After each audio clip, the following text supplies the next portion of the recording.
বন্ধুরা, আজ আমি রান্না করব পটলের খোসার নতুন এক রেসিপি।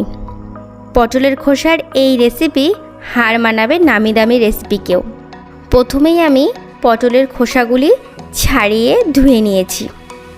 এবার কড়াইতে সামান্য একটু তেল দিয়ে দেব। তেল গরম হয়ে গেলে পটলের খোসাগুলি দিয়ে দেব। সাথে দিয়ে দেব পরিমাণ অনুযায়ী লঙ্কা, 5-6 কোয়া রসুন। এবার এটিকে লো ফ্লেমে 5 থেকে 6 মিনিট ভেজে নেব।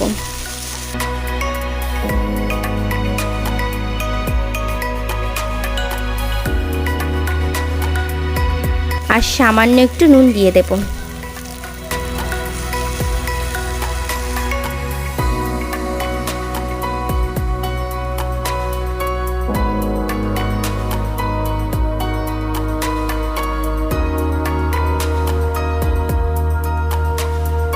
পাঁচ 6 মিনিট পর এমন হালকা লাল ভাব আসলে নামিয়ে নেব।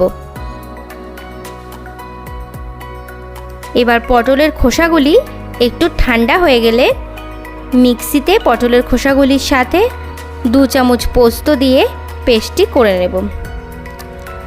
আপনারা শিলে বেটে নিতেও পারেন, এতে স্বাদ আরও দ্বিগুণ হবে। এবার আমার পেস্টটি রেডি। এবার কড়াইতে তেল দিয়ে দেব। তেল গরম হয়ে গেলে গ্যাসের ফ্লেমটি লো ফ্লেমে দিয়ে দেব। এবার পটলের খোসার পেস্টটি দিয়ে দেব।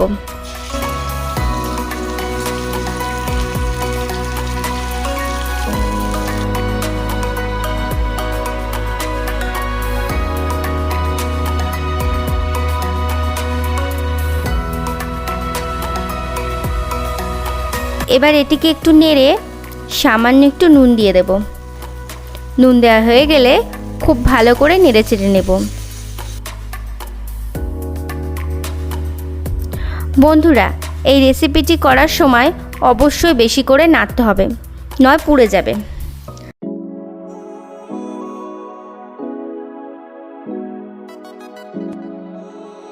সাত 8 মিনিট লো ফ্লেমে ভাজার পর দেখবেন পটলের খোসাটি এমন শুকিয়ে আসছে।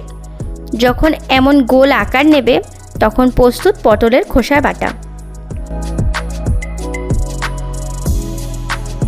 বন্ধুরা, ভিডিওটি ভালো লাগলে লাইক, শেয়ার, কমেন্ট করতে ভুলবেন না। চ্যানেলে নতুন হলে সাবস্ক্রাইব করতে ভুলবেন না। ধন্যবাদ।